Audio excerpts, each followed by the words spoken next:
প্রিয় দর্শকবৃন্দ, আসসালামু আলাইকুম। বর্তমানে নতুন আতঙ্ক রাসেলস ভাইপার। এই সাপটি কোথা থেকে এলো, কিভাবে নামকরণ করা হলো, এর বিষাক্ততা কতদূর পর্যায়ে, এর চিকিৎসা কী, এটা থেকে কিভাবে আমরা বাঁচতে পারি, বাংলাদেশে অবস্থাটা কীরকম, এই সব বিষয়গুলো নিয়েই আজকে আমরা আলোচনা করব। আমি আপনাদের সাথে আছি ডাক্তার মোহাম্মদ রফিকুল ইসলাম, সহকারী রেজিস্ট্রার, কর্নেল মালেক মেডিকেল কলেজ হাসপাতাল, মানিকগঞ্জ। তো প্রিয় দর্শক, ভিডিওটার শুরুতে আমরা জানি যে এর নামকরণটা কিভাবে করা হলো। এর নামকরণটা করা হয়েছে প্যাট্রিক রাসেল নামক একজন সার্জন, প্রকৃতিবিদ এবং সরীসৃপবিদ তার নাম থেকে। তিনি 1796 সালে তার একটা বই an accounts of Indian serpents বইতে সর্বপ্রথম এই রাসেলস ভাইপার সম্পর্কে লেখেন। তিনি মুরগি এবং কুকুরের উপরে গবেষণা করে দেখেন যে সাপটি বিষাক্ত। তো প্রিয় দর্শক, সাপটি কোন কোন দেশে পাওয়া যায়? সাপটি ভারত, পাকিস্তান, শ্রীলঙ্কা, নেপাল এবং বাংলাদেশে পাওয়া যায়। ভারতের যতগুলো বিষাক্ত সাপে কামড় দেয় তার প্রায় অর্ধেকই হচ্ছে এই রাসেলস ভাইপারের। এখন আসুন আমরা জানি বাংলাদেশের পরিস্থিতিটা কীরকম। বাংলাদেশে 2013 সালের পূর্বে এই সাপ খুব একটা দেখা যায় নাই। 2013 সালের পর থেকে এর কামড়ানোর হার বেড়েছে। 2013 থেকে 2016 সাল পর্যন্ত মোট 17টি জেলায় এটি পাওয়া গিয়েছে। বর্তমানে আজ পর্যন্ত প্রায় 25টি জেলায় এই সাপটি পাওয়া গেছে। 2018 সালে ডক্টর ফরিদ আহসান ওনার একটি গবেষণায় দেখা গেছে যে 2013 থেকে 2016 সাল পর্যন্ত মোট 20 জন মানুষ মারা গিয়েছে এবং আমাদের এই চলতি বছরেই অর্থাৎ 2024 সালেই 10 জন রোগী কিন্তু অলরেডি এই রাসেলস ভাইপারের কামড়ে মারা গিয়েছে।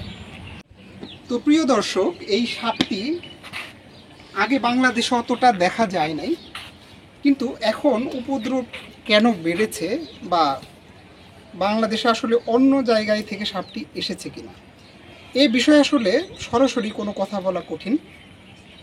একটা জিনিস হতে পারে, একটু পরে আমরা বলবো, যে এই সাপটি সাধারণত ঝোপ জঙ্গলে থাকে, ক্ষেত খামারে থাকে।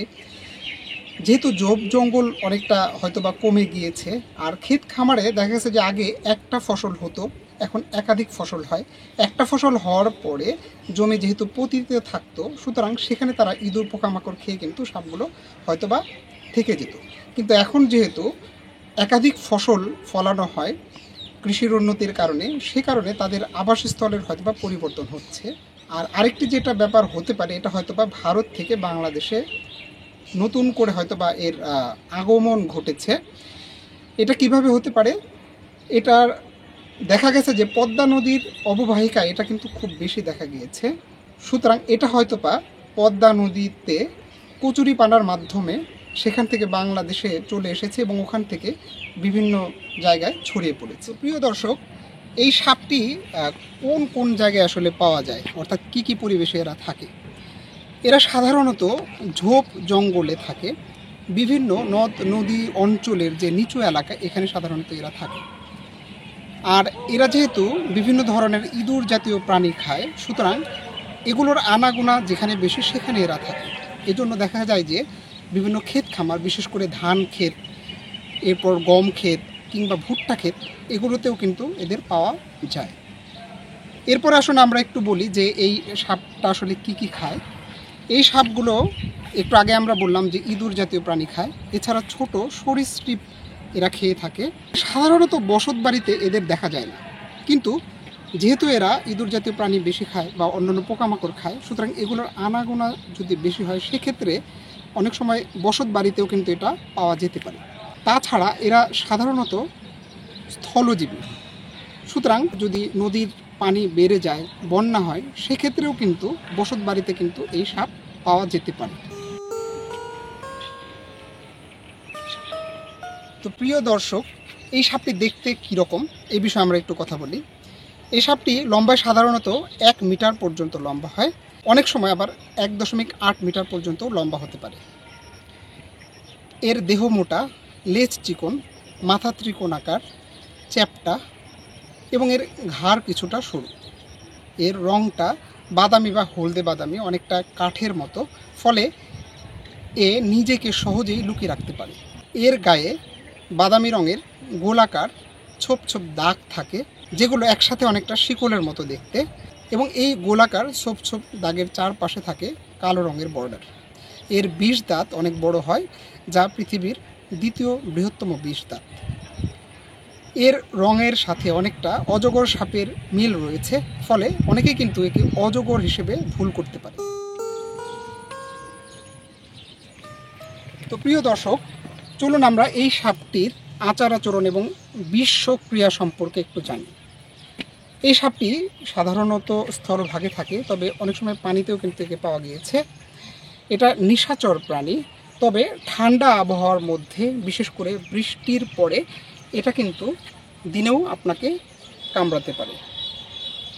তো এর খাবার দাবার সম্পর্কে আমরা বলেছি যে এরা ইঁদুর জাতীয় প্রাণী খায়। এছাড়া এরা বিভিন্ন ছোট সরীসৃপ যেমন টিকটিকি ইত্যাদি খেয়ে থাকে। তো প্রিয় দর্শক, এই সাপটি যখন ডিস্টার্ব ফিল করে তখন এরা এর মতো একটা লুপ তৈরি করে জমির মধ্যে, এবং তারা শরীরের 1/3 জমি থেকে উপরে তুলে ফেলে, এবং তারা এই ভিডিওটির মতো হিস হিস শব্দ করে।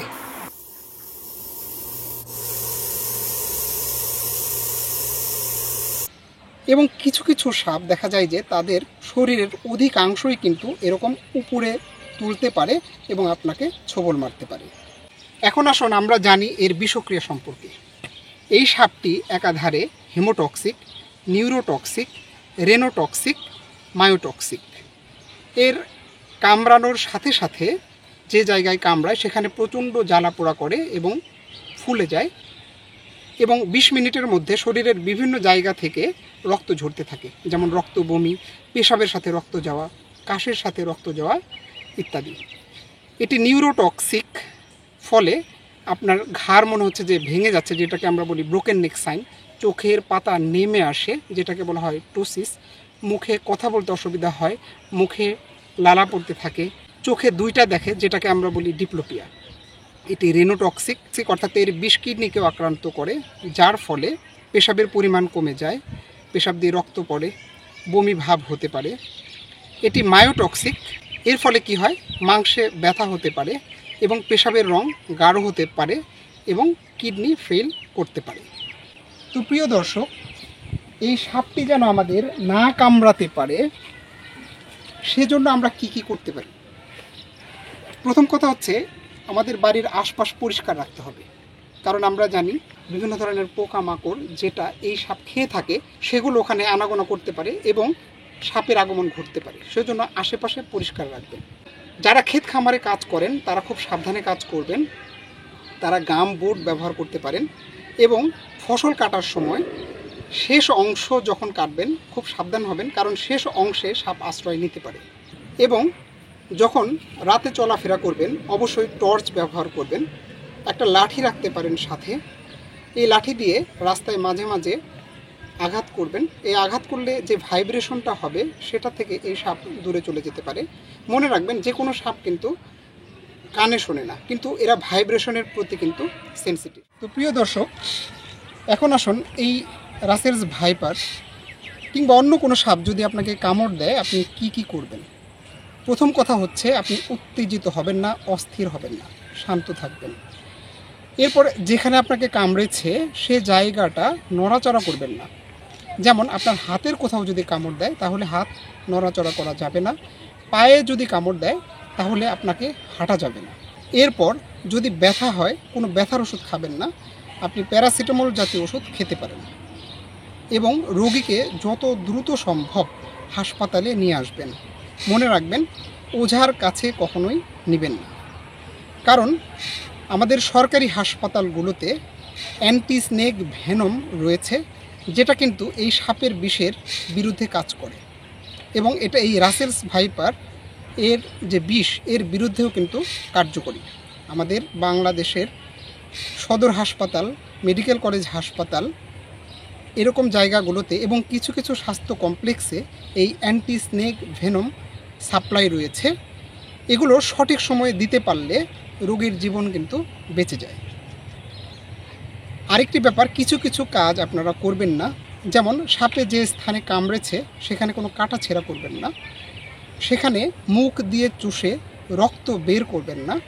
এখানে কোনো ধরনের কেমিক্যাল যেমন পটাশিয়াম পারম্যাঙ্গানেট ইত্যাদি দিবেন না। যেটা আমরা একটু আগেই বললাম, সাপে কাটলে সঙ্গে সঙ্গে তাকে হাসপাতালে নিয়ে আসবেন। তো প্রিয় দর্শক, সবাই সুস্থ থাকুন, ভালো থাকুন, নিরাপদে থাকুন, এই আশা ব্যক্ত করে আজকের ভিডিও আমরা এখানেই শেষ করছি। আল্লাহ হাফিজ।